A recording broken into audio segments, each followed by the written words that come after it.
Duniani lazima uwe na fani. Mashati ndugu yangu uweze kuvamia. Duniani fani na kutoa kimaisha. Unatutambia mashati yako. Una fani gani wewe uitwe? Wakati sisi wazee wa suti tumetulia hapa. Fani yako ni nini uitwe? Za kutosha kabisa kutokea. Watu wana fani wanaitwa, ona nini uitwe? Anaitwa Malkia wa Mipasho nchini Tanzania. Duniani huwezi kufanikiwa bila fani.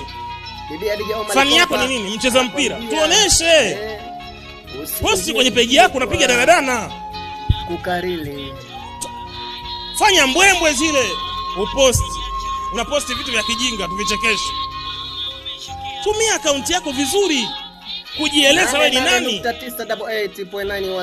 Unauza vipodozi. Peji yako mbona tuone? Una supermarket mbona hatuoni? 88.9 Dar es Salaam.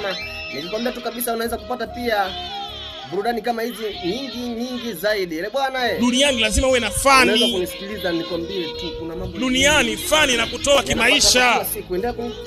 Una fani gani wewe uitwe? Endelea kusubscribe kule utapata vitu vingi. Fani yako ni nini uitwe?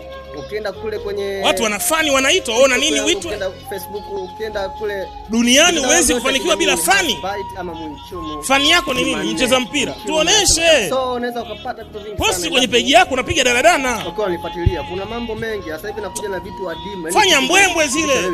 Uposti ukabadilika. Unaposti vitu vya kijinga tuvichekeshe. Ndugu yangu mpaka ufanikiwe. Tumia akaunti yako vizuri.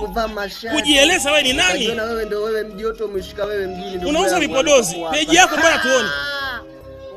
Una supermarket mbona hatuoni? Mkubwa vijizo kama gololi.